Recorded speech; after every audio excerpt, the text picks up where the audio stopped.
has transiting Pluto on the 7th cusp, if one sees a client has Pluto on the 7th cusp, one can say, aha, divorce. And you'll probably be right.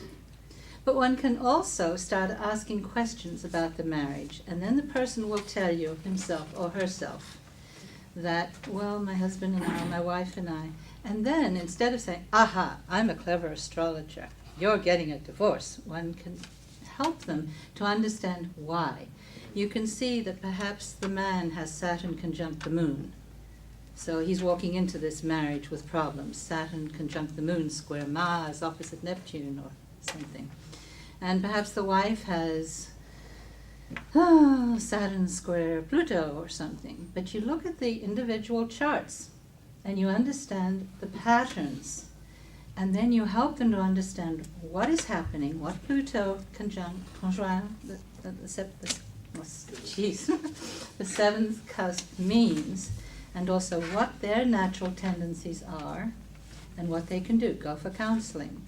And you can also help them understand what qualities, what characteristics each one needs to modify a little. And this is, they often will walk out thinking, oh, she doesn't know anything. But they will have tools for handling their lives better. And this makes us much more effective astrologers. Now, when we're saying, you're going to get a divorce, we're being fortune tellers. We're not being astrologers. We're not being anything valuable that the society needs. One doesn't come to hear what's going to happen in one's life, because if we know everything that is going to happen in anyone's life, then it means all is fated, they have no choices. And that's simply not so. 30 years ago, roughly, I edited the Journal of Astrological Studies. It was about 300 pages. 100 pages of it was astrology and psychology. And there were articles written in it by astrologers who had studied psychology and psychologists who were interested in and had worked a little with psychology. Carl Jung, for instance, did work with astrology.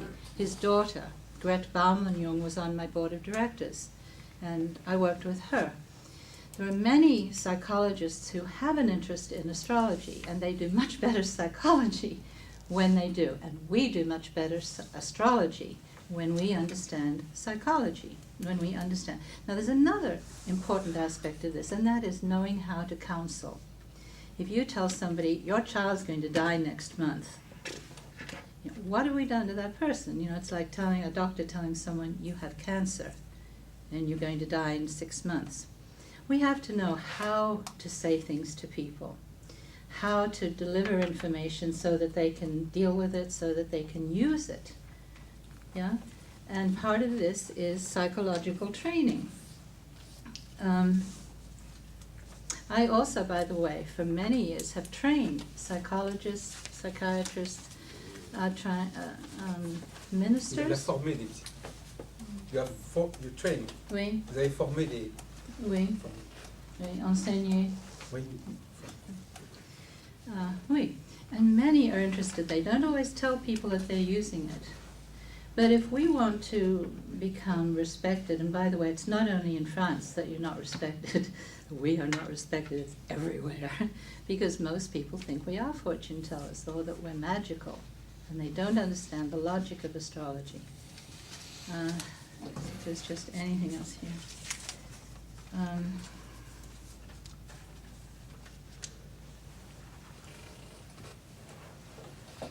Sorry.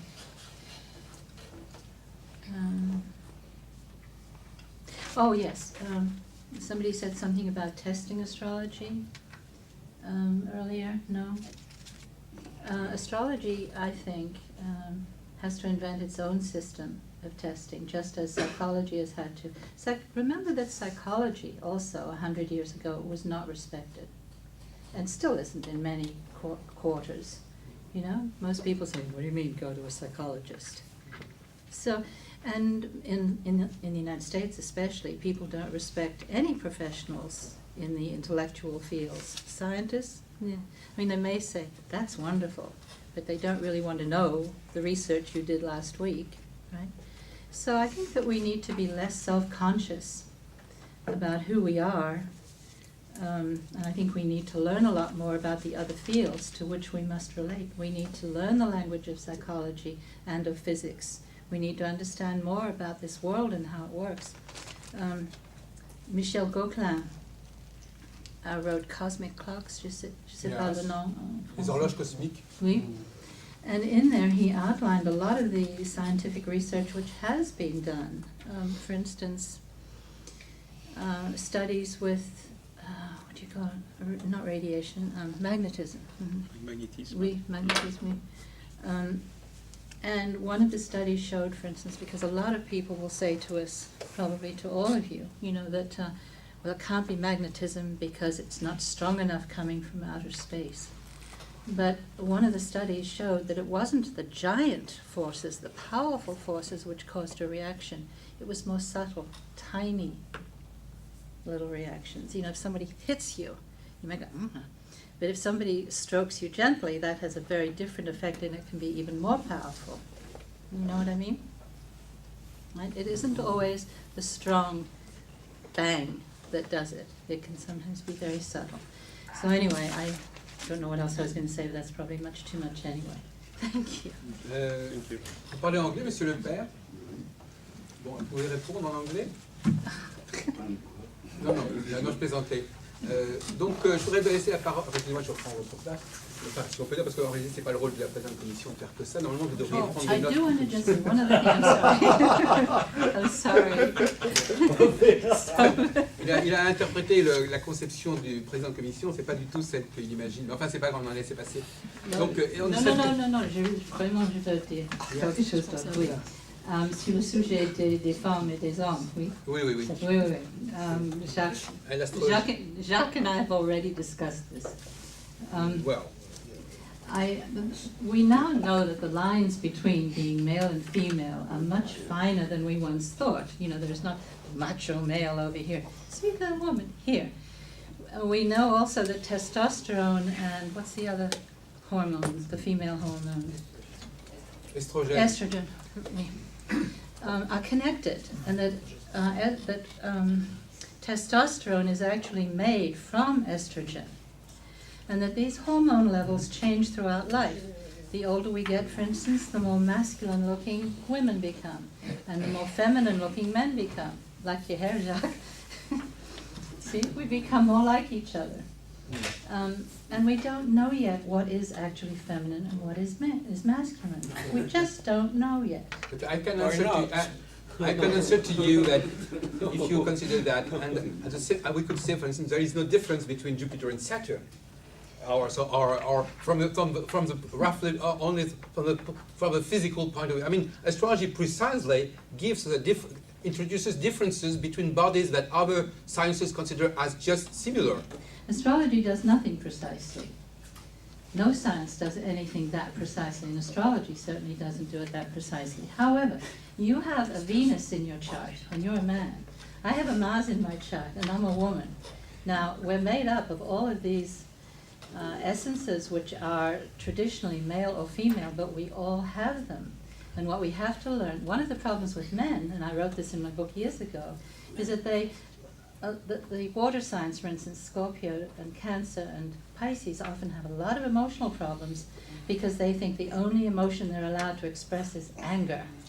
And when it comes to this, actually, you're giving us a very good reason for women to like astrology. It's because astrology is the historical chart doesn't make any difference between man and woman, and this is a very good reason to. I mean, astrology is supposed that there is no difference, apart from the fact that you will interpret differently. I mean, the chart is precisely the proof that women and men are similar because they have, all of them have charts. Since they have all charts, then men and women are just the same. Well, nobody is the same. As astrologers, we know that there are no two people the same. Yeah, okay, thank you very much. You're welcome. And the last thing is, somebody said that he never speaks about, maybe you said? Somebody said she never speaks about astrology when she's doing counseling. I always do. I always let them know what I'm doing. Precisely à ce sujet, je vais laisser la parole à monsieur Ménager, je crois que les deux commissions vont se confondre. à ce sujet, je crois qu'effectivement, il y a des, pour revenir en mise au plancher, il y a des cas où dans la consultation, il est essentiel